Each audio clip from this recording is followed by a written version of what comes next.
영광으로 변모하신 예수님. 예수님은 제자들과 함께 타보르 산 기슭에 있는 기슬롯 타보르로 가셨습니다. 그곳에서도 예루살렘에서 온 수많은 여행자들이 그분 주위에 모였습니다. 예수님은 가르치고 병자들을 고치셨고 오후에는 제자들을 산 주변 여러 곳으로 보내 그들을 가르치고 병자들을 치료하도록 하셨습니다. 그리고 베드로, 요한, 야고보를 데리고 산길을 따라 산으로 올라가셨습니다. 가는 길에 예수님께서는 선지자들이 머물렀던 여러 동굴, 여러 장소에서 자주 멈추셨기 때문에 그들이 산 정상에 오르기까지는 거의 2시간이 걸렸습니다. 그곳에서 예수님은 그들에게 여러 가지 다양한 신비에 대해 설명하시고 기도로 그들과 연합하셨습니다. 그들은 먹을 것을 전혀 준비하지 않았는데 예수님께서 그들이 넘쳐 흐르도록 만족할 것이라고 말씀하시며 어떤 것도 가져오지 말라고 금지하셨기 때문입니다. 산 정상에서는 경치가 멀고 넓게 펼쳐졌습니다. 그곳에는 벽과 나무로 둘러싸인 넓은 열린 공간이 있었습니다.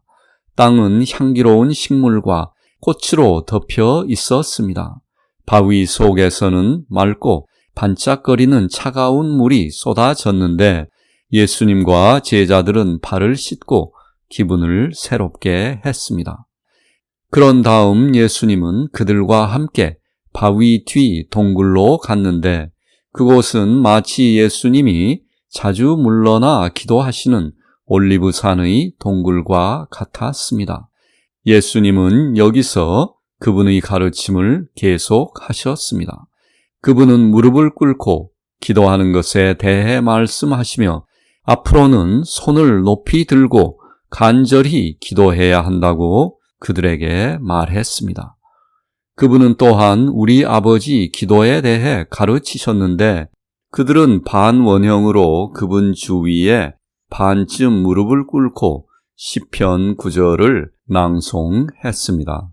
예수님은 그들 맞은편에서 무릎을 꿇고 바위에 기댄 채 때때로 그들이 기도를 멈추도록 하고 창조와 구속의 신비에 대해 심오하고 감미로운 놀라운 가르침을 주셨습니다.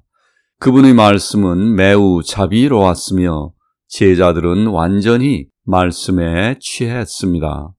예수님은 가르침을 시작하시면서 제자들에게 그분이 누구인지 보여주실 것이라고 말씀하시며 그분의 적들이 그분을 조롱하고 박해할 때 그리고 그분이 모든 영광을 빼앗긴 채 죽임을 당하는 것을 보게 될 때 그들의 믿음이 흔들리지 않도록 그들이 영광 중에 계시는 그분의 모습을 보아야 한다고 말씀하셨습니다.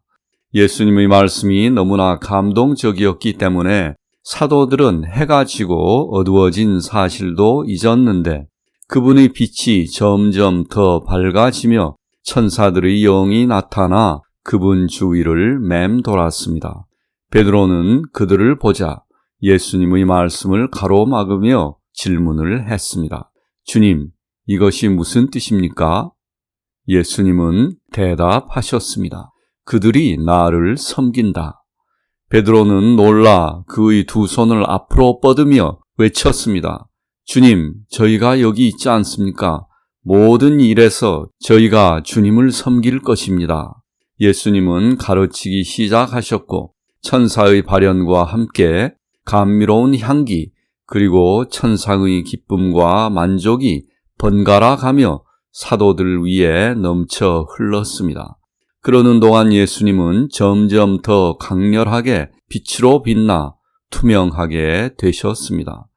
밤의 어둠 속에서 그들 주위는 너무나 환하게 밝아져서 마치 햇빛 아래에 있는 것처럼 녹색 풀 위에 있는 각각의 작은 식물도 구별할 수 있었고 세 사도는 너무나 빛에 스며들고 매혹당해 머리를 가리고 땅에 엎드린 채 누워 있었습니다. 밤 12시가 되자 나는 이 영광이 최고조에 달하는 것을 보았는데 천국에서 땅으로 이어지는 빛나는 길이 나타났습니다. 그리고 그 길 위에는 다양한 천사의 영혼들이 계속해서 움직이며 성가를 부르고 있었습니다. 일부 천사들은 작지만 완전한 형태였으며 또 일부는 그저 눈부신 빛에서 얼굴만 보일 뿐이었고 일부는 사제의 복장을 했으며 다른 일부는 용감한 전사처럼 보였습니다. 그들 각자는 서로 다른 특별한 특성이 있었는데 각자 독특한 상쾌함, 힘, 기쁨, 그리고 빛을 발산했습니다. 그들은 끊임없이 행동하고 끊임없이 움직이고 있었습니다. 사도들은 잠들었다기보다는 황홀경에 휩싸인 상태로 얼굴을 땅에 대고 엎드려 있었는데 그때 나는 빛 속에서 3명의 빛나는 형상이 예수님께 다가오는 것을 보았습니다. 그들은 완전히 자연스럽게 다가왔는데 밤의 어둠으로부터 눈부시게 빛나는 곳으로 걸어가는 사람의 모습과도 같았습니다. 그들 중 2명은 더 명확한 형체, 즉 마치 육체를 가지고 온 것처럼 보였습니다. 그들은 예수님께 인사드린 후 그분과 대화를 나누었습니다. 그들은 모세와 엘리야였습니다. 3번째 분은 아무 말도 하지 않았는데 그는 육적이지 않았고 더 영적이었습니다. 그는 선지자 말라키였습니다. 나는 모세와 엘리야가 예수님께 인사하는 것과 그분이 그분의 순환과 구속에 대해 그들에게 말씀하시는 것을 들었습니다. 그들이 함께 있는 것은 완전히 단순하고 자연스러웠으며 모세와 엘리야는 그들이 세상을 떠났을 때처럼 늙거나 쇠약해 보이지 않았고 오히려 젊음의 꽃처럼 보였습니다. 모세는 엘리야보다 키가 더 크고 더 웅장하며 이마에 2개의 돌출된 부위가 있었는데 그는 긴 옷을 입고 있었습니다. 그는 엄격하게 다스리는 단호한 사람처럼 보였는데 하지만 동시에 그에게는 순결함과 정직함 그리고 단순함이 배어 있었습니다. 그는 자신과 그의 백성을 이집트로부터 인도하신 그리고 이제 다시 그들을 구속하시려는 예수님을 보고 얼마나 기뻐했는지 그분께 말했습니다. 그는 자신의 시대에 수많은 형태로 뜻을 나타내신 구세주를 언급했고 파스카 양과 하느님의 어린 양에 대해 깊고 의미 있는 말을 했습니다. 엘리야는 모세와 정반대였습니다. 그는 더 세련되고 더 사랑스럽고 더 부드럽게 보였습니다. 그러나 엘리야와 모세는 말라키와는 매우 달랐는데 그들의 형체와 얼굴에는 어떤 인간적인 것이 있었고 하물며 그들 사이에는 가족적인 유사성마저 느껴졌습니다. 하지만 말라키는 상당히 다르게 보였습니다. 그의 외모에는 어떤 초자연적인 것이 있었습니다. 그는 능력과 고요함을 소유한 천사처럼 보였고 더 영적이었습니다. 예수님은 현재까지 그분이 견디어내신 고난, 그리고 여전히 그분을 기다리고 있는 모든 고난에 대해 그들과 함께 말씀을 나누셨습니다. 그분은 그의 순환에 대해 요점별로 자세히 설명했습니다. 엘리야와 모세는 자주 그들의 감정을 표현했는데 그들의 말은 동정과 위로, 구세주에 대한 경외심, 그리고 하느님에 대한 끊임없는 찬양으로 가득했습니다. 그들은 예수님이 말씀하시는 신비에 대해 끊임없이 말했고 영원부터 그분이 그분의 백성들에게 베푸신 자비에 대해 하느님을 찬양했습니다. 말라키는 침묵을 지켰습니다. 사도들은 고개를 들고 예수님의 영광을 오랫동안 바라보았고 모세와 엘리야와 말라기도 바라보았습니다. 예수님은 그분의 순환을 설명하실 때 십자가에서 영광 받으시는 장면 중 사람의 아들도 그와 같이 들릴 것이다 라고 말씀하시면서 팔을 펴셨습니다. 그분의 얼굴은 남쪽으로 향하고 있었고 그분은 완전히 빛에 스며들었고 그분의 옷은 파란 색조를 띤 흰색 빛으로 번쩍였습니다. 그분, 선지자들, 세 사도 모두가 공중에 들려 있었습니다. 그리고 이제 선지자들은 예수님에게서 물러났고 엘리야와 모세는 동쪽으로 말라기는 서쪽으로 어둠 속으로 사라졌습니다. 그러나 베드로는 기쁨에 휩싸여 주님, 여기 있는 것이 좋습니다. 저희가 이곳에 세 개의 초막을 짓겠습니다. 하나는 주님을 위해, 하나는 모세를 위해, 하나는 엘리야를 위해. 베드로는 그들이 그곳에서 너무나 큰 축복을 받았기 때문에 다른 천국이 필요하지 않다는 것을 의미했습니다. 그는 초막이란 말에서 거룩한 자들이 거하는 안식과 명예의 장소를 의미했습니다.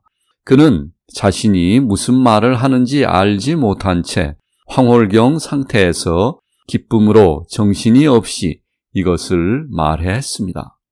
그들이 평상시의 깨어있는 상태로 돌아왔을 때 하얀 빛의 구름이 초원 위에 떠오르는 아침 이슬처럼 그들에게 내려왔습니다. 나는 예수님 위에 하늘이 열리고 성부 하느님께서 보좌에 앉아 계신 지극히 거룩하신 삼위일체의 환상을 보았습니다. 그분은 연로한 신부처럼 보였고 그분의 발 밑에는 천사들과 천상의 인물들이 모여 있었습니다.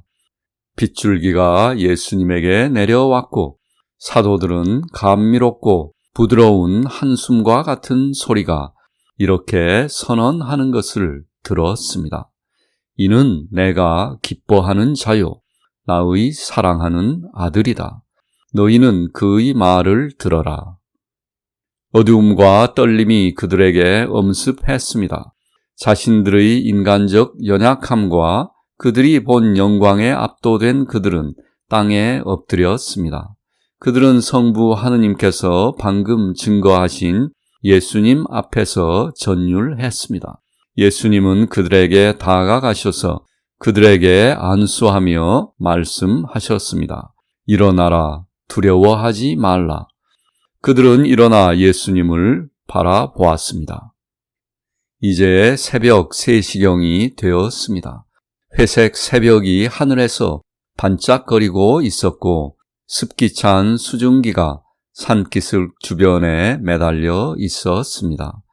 침묵하며 압도당한 사도들에게 예수님은 그들의 믿음을 굳건히 하여 그들이 세상의 죄로 인해 악인들의 손에 넘겨지는 그분을 보았을 때 흔들리지 않도록 하기 위해 또 그들이 그분께서 굴욕을 당하는 것을 목격하고 음모에 빠지지 않도록 하기 위해 그리고 그때 그들이 믿음이 약한 형제들에게 힘을 줄 수 있도록 하기 위해 사람의 아들이 변모하시는 것을 보도록 허락하셨습니다.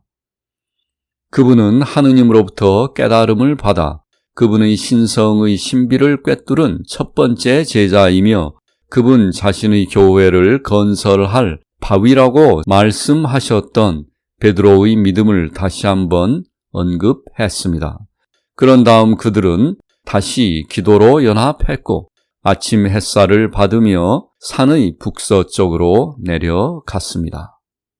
그들이 내려가는 동안 예수님은 일어난 일에 대해 말씀하시며 사람의 아들이 죽음에서 부활할 때까지 그들이 본 환상을 아무에게도 말하지 말아야 한다고 제자들에게 각인시켰습니다.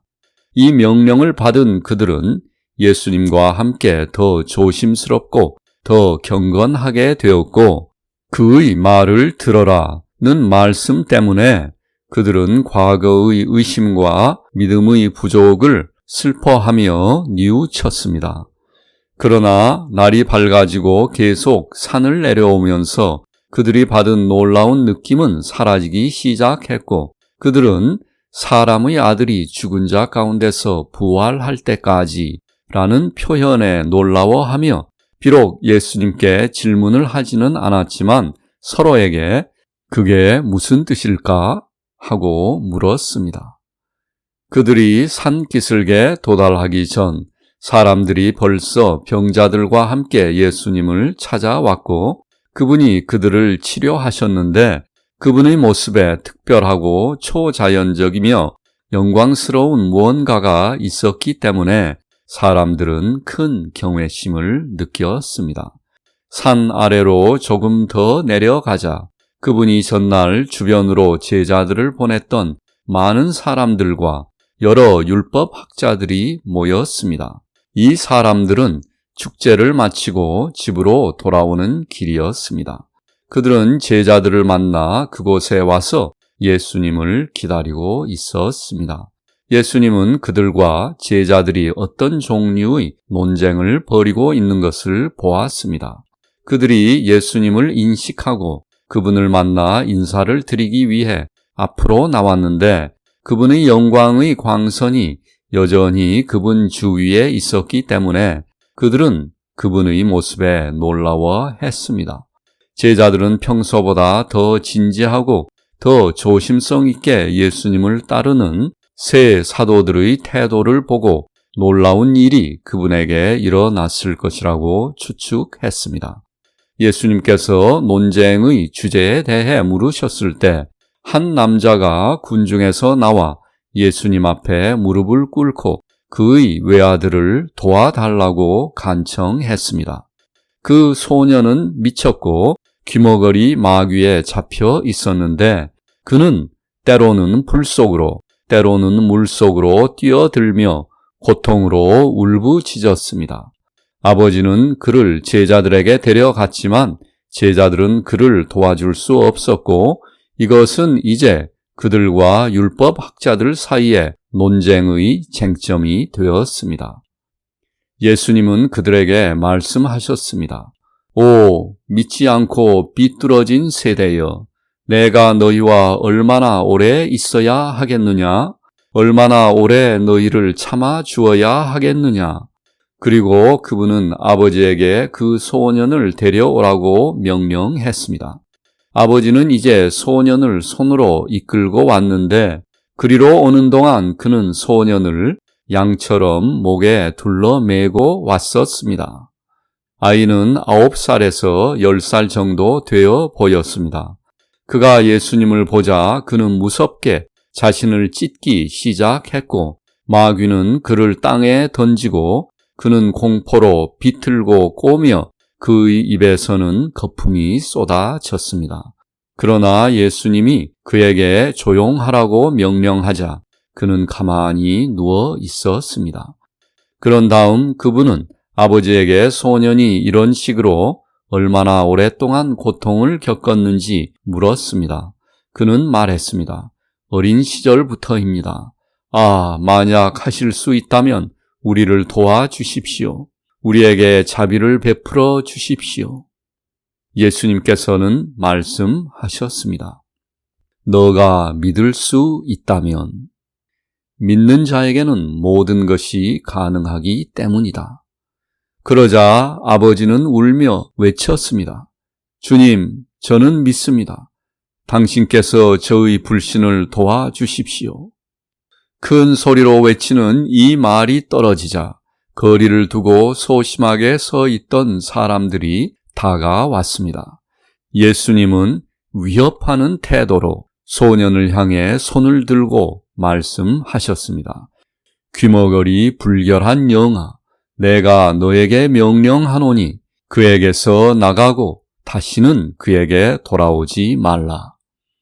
그 영은 소년의 입을 통해 무섭게 외치면서 그를 격렬하게 경련시키고 나갔는데 그는 죽은 사람처럼 창백해져 움직이지 않고 있었습니다.